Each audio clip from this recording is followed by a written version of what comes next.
case study of the early localization of anime in the United States.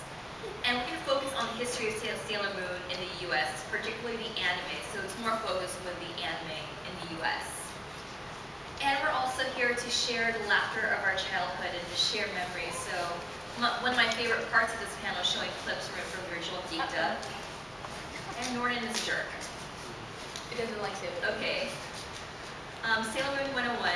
It's a shoujo series from Japan.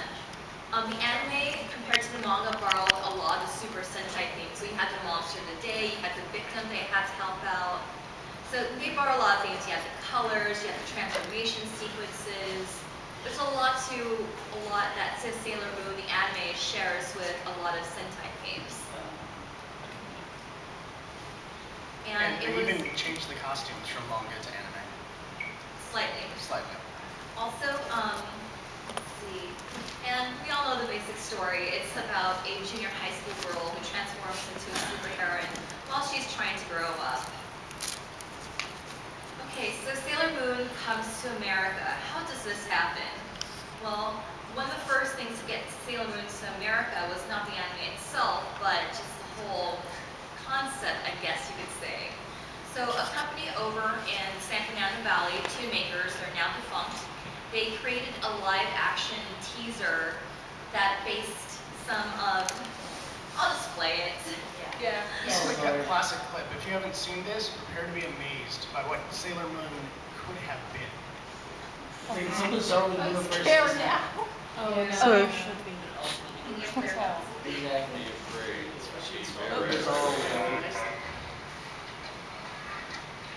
So anyway, continuing sort of in that direction.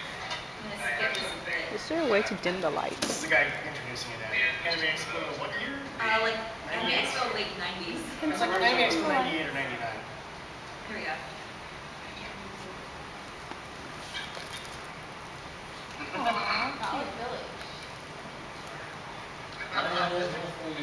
City right off the line. It's close to the Sherman Oaks shopping center. Right on the phone number.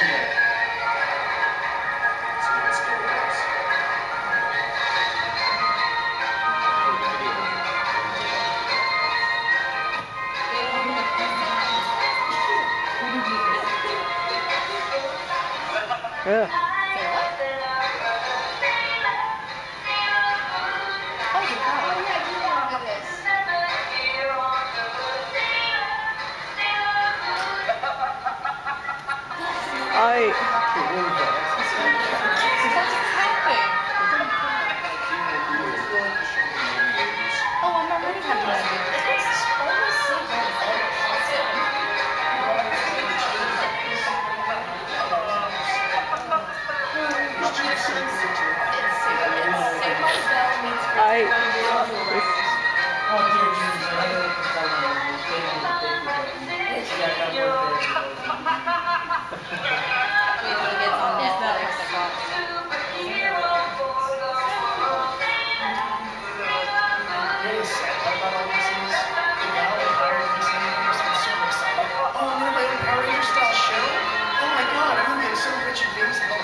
Is that a person in a wheelchair?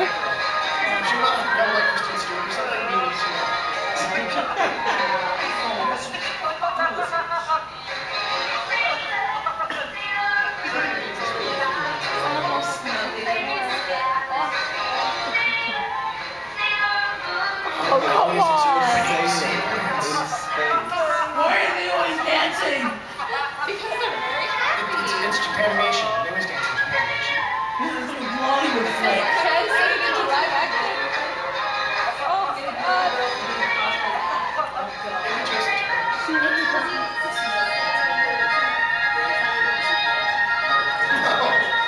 You know there's an entire Sailor Moon. At least they kept that animation. Yes. Yep. So we can feel lucky that Toon Makers did not Hey, it worked for end up winning the Bandai. license at the end, because yeah, that would exist. Okay, so Sailor Moon gets the distribution rights from Geek in 1995. And Geek, what they did was they made a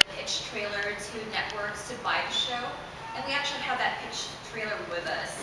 Basically, when you get a TV show, you don't just walk up to UPN and go, hey, play our show. You basically have to sell it to them. This is their sales pitch. It's magic. In 1969, the first man stepped on the moon, and history was made. Now, get ready to make history again. Blast off with the most powerful series in 25 years, Sailor Moon. She took Japan by storm, and now she's coming here. Sailor Moon is #1 in France, Italy, Spain, Hong Kong, and Japan. And now she's sailing to the USA. Record-breaking ratings and Tammy, with that in mind, I actually found the pitch trailer of Pokemon. Phenomenon ever in Japan. And Yu-Gi-Oh! Power Rangers and Turtles combined. We're talking $1.5 billion of retail sales, and now it's coming here with massive sales support from Bandai. With Carmen Sandiego, it demonstrated that a female action-adventure lead can appeal to both boys and girls. Sailor Moon has the same universal audience appeal. Girls will love Sailor Moon's transformation from everyday schoolgirl to glamorous superhero.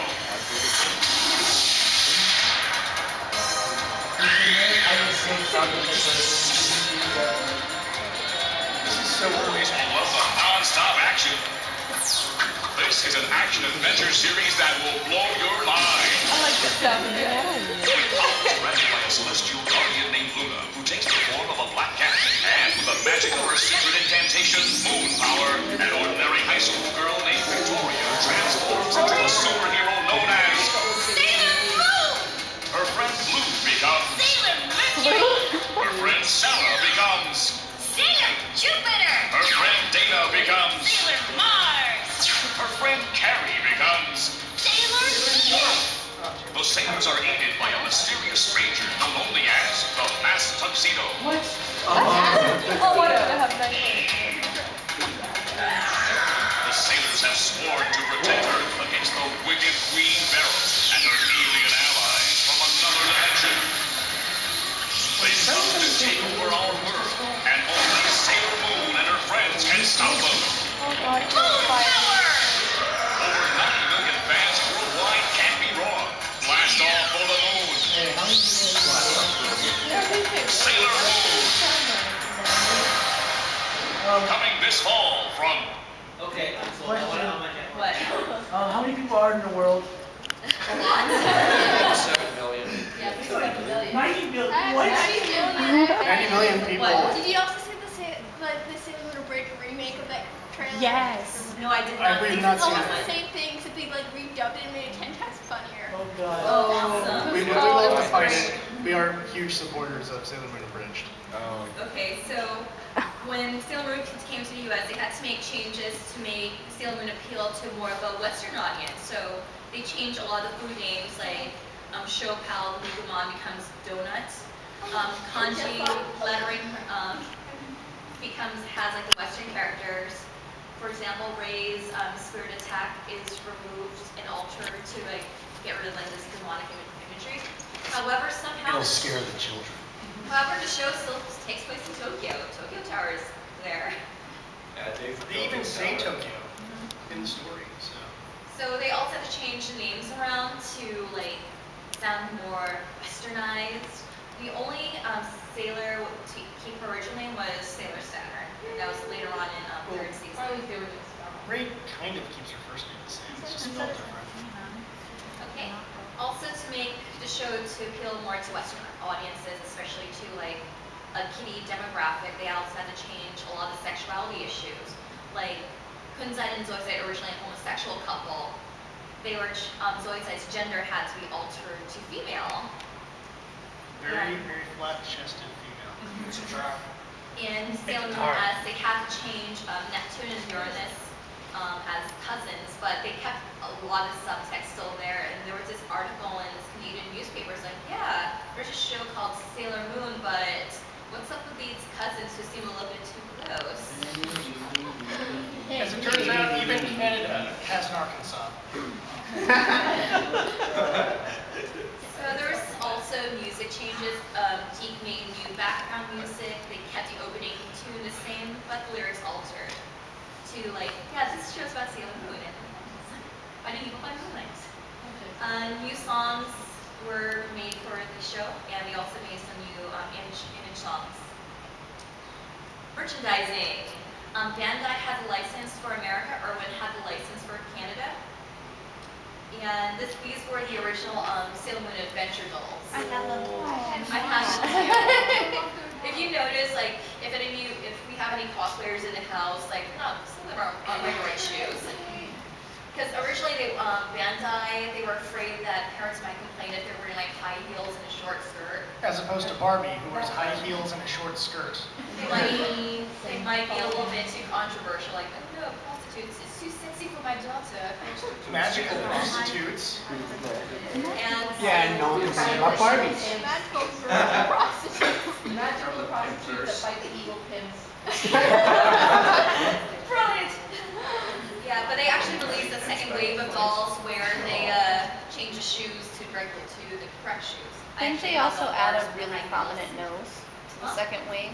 Huh? Like they also added like a prominent nose to the second Yeah. wave? And they also had the moon cycle from the Toon Makers trailer still out there because the deal with Saban was they would help them like distribute the toys through Bandai. So this was like the mysterious moon cycle that never appears in the anime. All I'm saying is, that's the one thing that would have made that show awesome. Everybody's like, it's time to transform! Sailor Moon! Oh no, I need to get over there! Moon cycle power! They could just pull on Kamen Rider and the motorcycles can start talking to her. Sailor Moon, we need to drive fast. If we don't get over there, evil Queen Beryl will destroy the evil world of evil of, I don't know, stupid voiceover. Moon Rider. Oh. Yes, more merchandising. Irwin actually released more dolls, including the Outer Senshi and the villains. He even released like Professor Tomo, I wanted Hollow Professor Knight. Tomo doll. And of course, I was reading an article like a couple years ago, and Naoko Takeuchi's favorite doll is the Queen Beryl, as seen here, Robot Chicken. Anime is weird.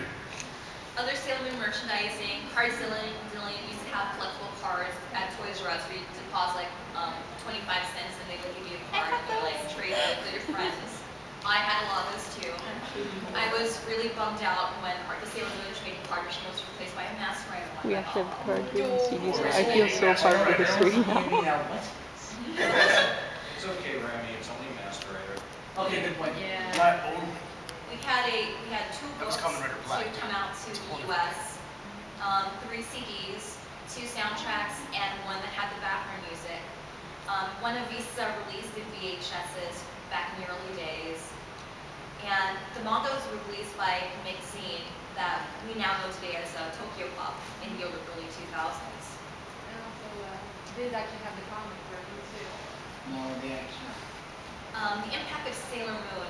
Unfortunately, Sailor Moon suffered for poor ratings in its first initial year. However, there As was it a turns huge out, fan base for the putting the show show. on at 6 a.m. on a weekday is not the best way to get ratings. We had it at 7:30 a.m. here in LA on UPN Channel 13. I remember that. Setting my VCR right before I went to school so I could catch Sailor Moon after school. However, we also started seeing news groups like Alt Fans Sailor Moon, and VKLL started subbing the movies and the rest of the season so that people can be exposed to the original Sailor Moon as it appeared in Japan. Wasn't it also like on Toonami? Yeah, I'll get to that in That's a coming minute. up. Sailor Moon gets canceled, but the program exchange actually brought it back sometime in 1996, and it was being played on USA Network for a while. Canada was able to get the rest of Sailor Moon R, and we weren't able to see the rest of Sailor Moon R until Sailor Moon was shown by Toonami. Sailor Sailors. Now this was an online fan campaign infamous for having a strawberry Pop-tart Pro-Cot. So they encouraged people who supported Sailor Moon to go buy strawberry Pop-tarts to support Sailor Moon because the idea was because Kellogg's Pop-tarts are shown a lot in the commercial. So like, okay, if so many people can support it on this day in December, hopefully we can bring it back. That was like the idea behind it, and it gained a lot of infamy behind it. Whether or not it worked, it still was a key moment in history of Sailor Moon in the US. I still have diabetes from all the Pop-tarts I had to eat. We also encourage fan sign and online petition. And yeah, Save Our Sailors was pretty prominent in the, I would say late 90s, early 2000s of Sailor Moon fandom.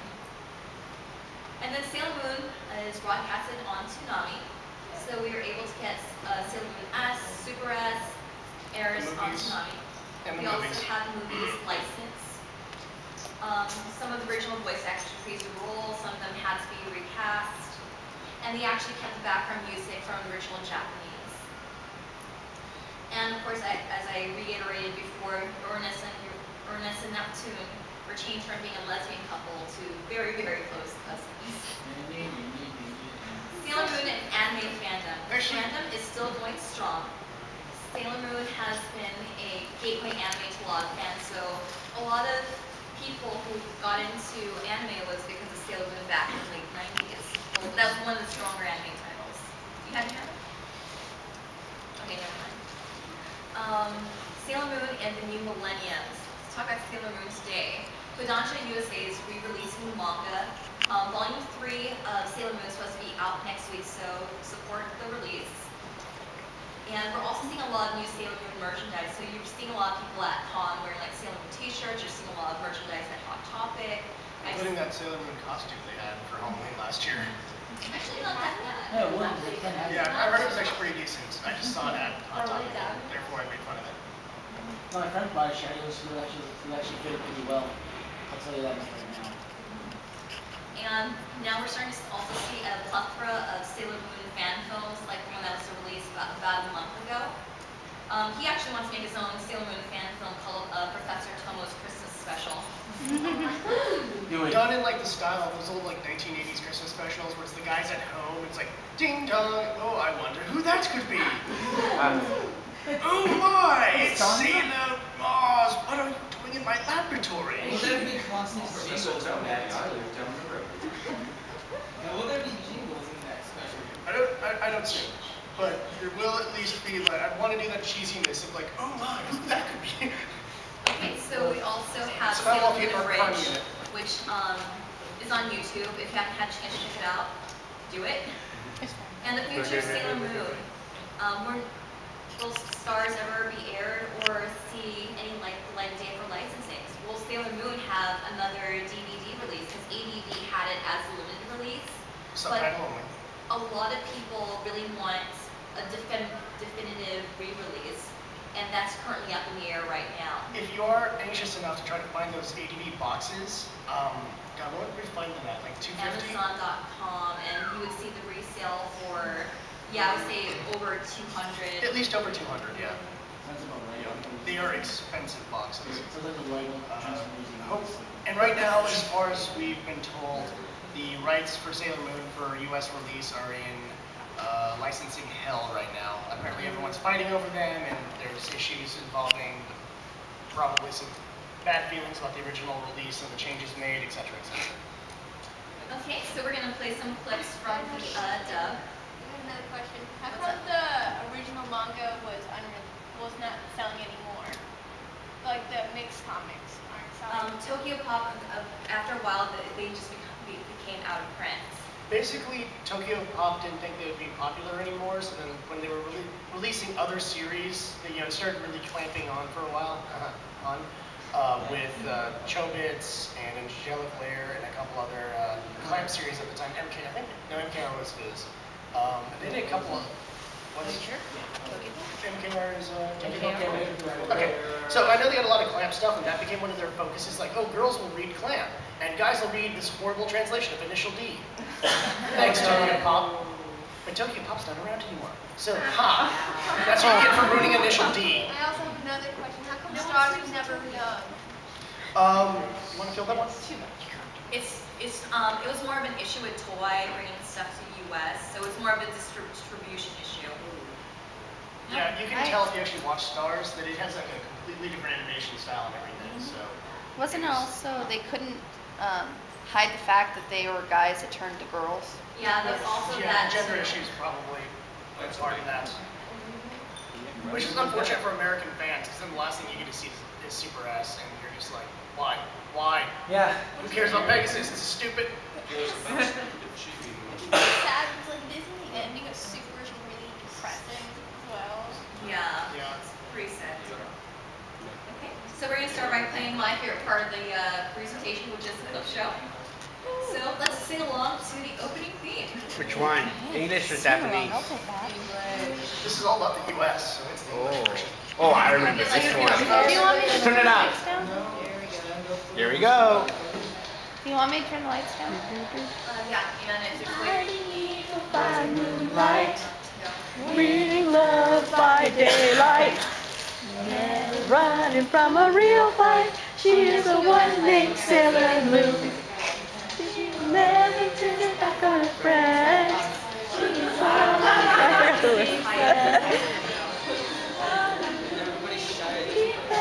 She's the one named Sailor Moon.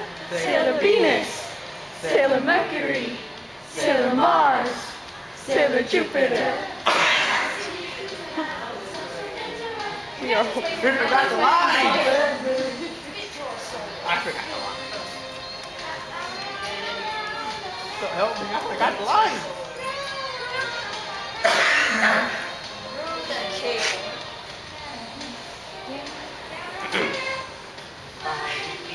By moonlight, reading love by daylight, never it's Sailor Moon. She is the one named Sailor Moon. She's the one Sailor Moon. If I remember, on YouTube, Christina B sings this song. The English version. Back in the day, there was a fun meme that went around. I wish it went around more often. Hopefully they keep this line in the dub if they re-release this. Well, what do you think, Serena? Do you think you want to be in my play? I sure do. I think it'd be a major blast. And we thought maybe we should do Snow White and the Seven Dwarfs. Snow White, huh? That's right, Darian. And since I'm the one who came up with the idea, I should get to play the part of Snow White. Oh, come on. You make a better dwarf. Besides, I'm the fairest one of all, so I should get to play Snow White. Well, I think I should play Snow White. I mean, after all, it's obvious I clearly have the most acting experience and talent around here. Hold on a second. I think I'm the one who should play Snow White because I have the best stage presence here. And I'm the most graceful. Since I'm so busy with computer schoolwork and science club, I think I should be Snow White. After all, I wouldn't have to memorize many lines since she's asleep for half the play. Stop it, girls. Come on. You know there's lots of other parts in the play besides Snow White. Like the Wicked Queen or the Prince. Call me wacko, Darian, but I think you just might have an edge over us with the role of the prince. Who cares about the prince? Who gets to play Snow White? I pick me because I'm the one who chose the play. But I'm the one with the most talent here. Excuse me, but I'm the most graceful. I get to go. But let me do it because I'm so busy to speak. Pick me. No, me. Pick me. This insanity's gotta stop. You're all being way too selfish. This is exactly what happened with Hamlet. Everyone had to play the lead or nothing at all. I did not get that. I seriously don't remember that episode at all. You probably don't remember. You probably get the joke. It's from the Alien arc of R. I remember the Sounds episode. familiar. Yes, Anne ends up taking the role of Snow White. Spoiler. Here's a clip about cousins. Let's just wait for our sound to get boosted up. Yes. The Jupiter's Got Talent joke only works when you hear the line. Her boobs. That's her boobs. I'm a visual thing. It totally went over my head Yeah, as the a joke kid. plays apparently is the big talent things that he can do. That's the joke plays. Yes. How much show? You know, like. It's a visual trick.